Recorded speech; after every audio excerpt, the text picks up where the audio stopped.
जय गुरुजी। वीडियो को लाइक कीजिए, चैनल को सब्सक्राइब कीजिए और बेल आइकन को प्रेस कर दीजिए ताकि आपको लेटेस्ट वीडियो के अपडेट्स मिलते रहे।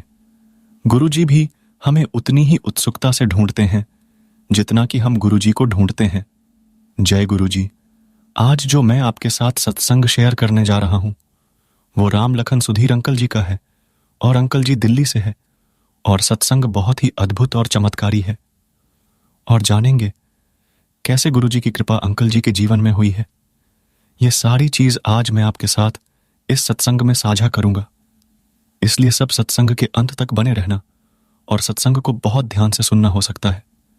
इस सत्संग से आपके कई सवालों के जवाब आज आपको मिल जाए। चलिए आज का सत्संग शुरू करें। जय गुरुजी। जब विपत्तियों का सामना करता हुआ मनुष्य समुद्र में पतवार जवहीन नाव भांति घूमने लगता है, गुरुजी की कृपा उसकी रक्षा करती है। यद्यपि मैं गुरुजी को बहुत पहले से जानता था, मैंने 2000 से नियमित रूप से उनके पास जाना आरंभ किया था।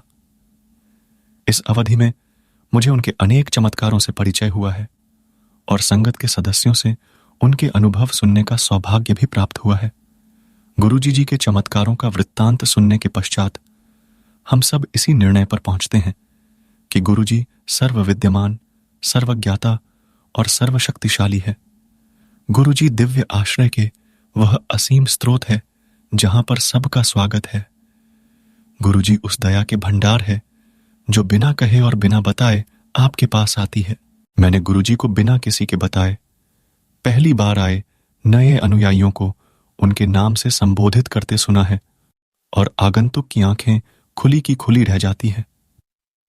ये मेरी पत्नी के साथ हुआ था जब वह पहली बार गुरुजी के पास आई थी। गुरुजी ने मेरी पत्नी का पंजाबी में आवो प्रेमा आंटी आवो कहकर स्वागत किया तो मैं विस्मित रह गया था। मेरे एक वरिष्ठ अधिकारी गुरुजी के पास पहली बार आए तो उनकी पत्नी सुनंदा को भी गुरुजी ने उसके पहले नाम से संबोधित किया था। जब उन्होंने उसके रोग के बारे में बताया तो वह और चकित हो गई। सबसे बड़ा अचंभा उन्हें तब हुआ जब उनके सम्मुख वही दिव्य पुरुष बैठे थे जिन्हें उन्होंने पिछली रात स्वप्न में देखा था। एक अन्य अवसर पर मेरे एक घनिष्ठ संबंधी और उनकी पत्नी ने जब गुरुजी के पहले दर्शन किए तो उन्होंने मुस्कुराकर प्रश्न किया, लव मैरिज? दंपति थोड़े शर्मा गए थे पर उन्होंने हां में उत्तर दिया। गुरुजी को इन सब के बारे में कैसे पता चलता है? अपनी सर्वज्ञाता प्रतिभा से। गुरुजी की उपचार करने की क्षमता तो सर्वविदित है। उन्होंने कैंसर, सोरायसिस आदि अनेक असाध्य रोगों को ठीक किया है। निसंतान और बांझ महिलाओं को संतान हुई है। युवकों के अनेक उदाहरण हैं जहां पर उन्होंने किसी परीक्षा में उत्तीर्ण होने की आशा ही छोड़ दी थी, किंतु गुरुजी की दया से वह अति उत्तम अंकों से सफल हुए हैं। अनेक अनुयायियों को उनके आशीर्वाद से नौकरियां मिली है। एक दिन मेरे एक मित्र जो न्यूयॉर्क निवासी थे गुरुजी के दर्शन के लिए आए। मेरा छोटा पुत्र शशि उनके निकट बैठा हुआ था जब उन्होंने बातों बातों में कहा कि वह भी न्यूयॉर्क जाएगा। उस समय शशि दिल्ली में ही एक जापानी बैंक में कार्यरत था और उसके मन में विदेश जाने का कोई विचार नहीं था। कालांतर में शशि के मन में अमेरिका में कुछ समय कार्यरत रहने के बाद MBA करने का विचार उत्पन्न हुआ। वह आवश्यक परीक्षाओं में बैठा और उसने गुरुजी के आशीष के लिए विनती करी। सब परीक्षाओं में उसके अच्छे अंक आए पर न्यूयॉर्क के MBA विद्यालय से समाचार आने शेष थे। अंत में उस सूचना के आने पर गुरुजी का कथन सत्य सिद्ध हुआ। शशि न्यूयॉर्क गया और उसने अपना पाठ्यक्रम अति उत्तम अंकों से पूर्ण किया और अब वहीं पर JP मोर्गन चेस बैंक में कार्यरत है। मेरे संदर्भ में गुरुजी ने मुझे मेरे साथ हुए अन्याय की क्षतिपूर्ति के लिए पुरस्कृत किया। शासकीय अभिलेखों में मेरी जन्मतिथि गलत थी। प्रमाण सहित उनको सही करवाने के सब प्रयत्न विफल रहे थे। फलस्वरूप मुझे अपनी सेवा अवधि का लाभ नहीं मिल रहा था और मेरी पदोन्नति भी रुकी हुई थी। गुरुजी की दया से मेरे सेवानिवृत्त होने से पूर्व मुझे एक राष्ट्रीय आयोग का सदस्य नियुक्त किया गया जहां मेरी अवधि 5 वर्ष की थी। उसे बाद में बढ़ाकर 65 वर्ष की आयु तक कर दिया गया। इस कारण मैं उसका अध्यक्ष भी बन सका। सरकार में मेरे कोई संबंध नहीं थे, यह केवल गुरु कृपा थी। गुरुजी की सुगंध उनका एक अति महत्वपूर्ण गुण है। गुलाब के पुष्प के समान वह सुगंध गुरुजी की अपनी है। सिर से पांव तक वह उस सुगंध से परिपूर्ण है। उनके शरीर का कोई भी अंग छूने से वह सुगंध हाथ में आ जाती है। इसका एक अन्य विशेष लक्षण है कि यह कहीं भी, कभी भी, जहां पर चाहे आपको मिल सकती है। यह उनकी सर्वविद्यमानता का संकेत है। एक बार मुझे अपने घर के उद्यान में यह मिली। एक बार मेरे एक संबंधी को उनके घर में एक दीवार पर टंगे हुए सतगुरु के चित्र से वह सुगंध आती हुई प्राप्त हुई।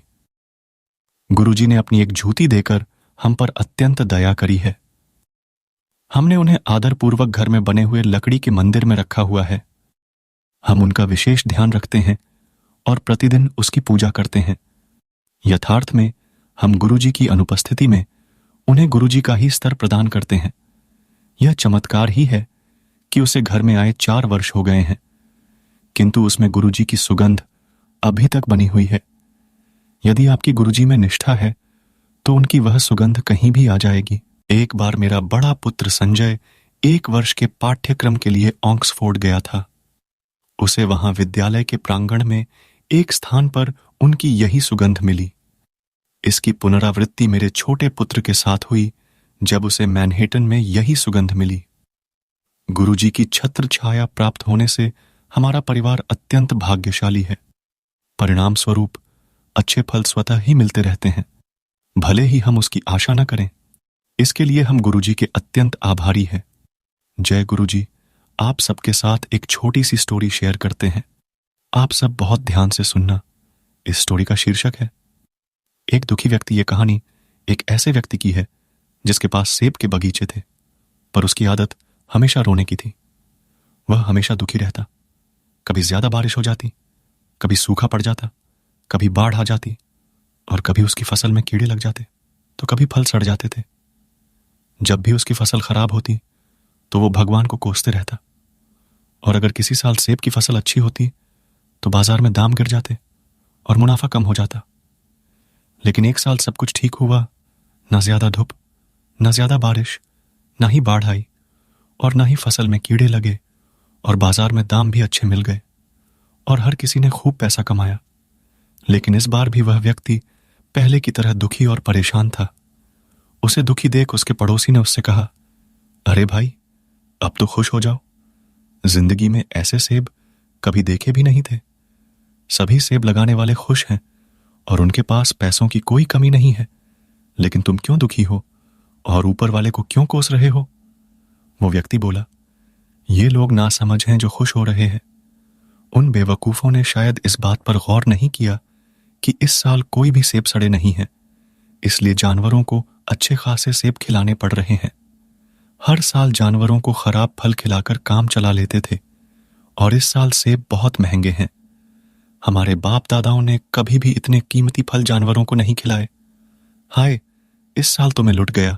ये कहानी हमें ये बात सिखाती है कि जिस व्यक्ति को रोने की आदत होती है, वो रोने का कोई ना कोई बहाना ढूंढ ही लेता है। कहने का मतलब है कि जो व्यक्ति उलटी सोच का होता है, उसे अपनी खुशी में भी सिर्फ दुख ही दिखाई देता है, और उसके पास सिर्फ रोने की वजह ही होती है। शिकायती लोग दिल के भी छोटे होते हैं। वो अपना फायदा दूसरों के साथ बांट भी नहीं पाते। ऐसे लोग सिर्फ अपने फायदे के बारे में ही सोचते हैं, और वो नहीं चाहते कि उनकी वजह से किसी और को किसी भी तरह का कोई फायदा है। इसलिए अपनी सोच को सीधा करिए। उल्टी सोच इंसान को सिर्फ दुख और जलन ही देती है। सकारात्मक सोच हर व्यक्ति को खुश रखती है। जय गुरुजी संगत जी। अगर आपको आज का सत्संग अच्छा लगा हो तो आप इस सत्संग को और संगत के साथ जरूर साझा करना, जिससे वो भी महाराज का दिव्य आशीर्वाद प्राप्त कर सके। जय गुरुजी।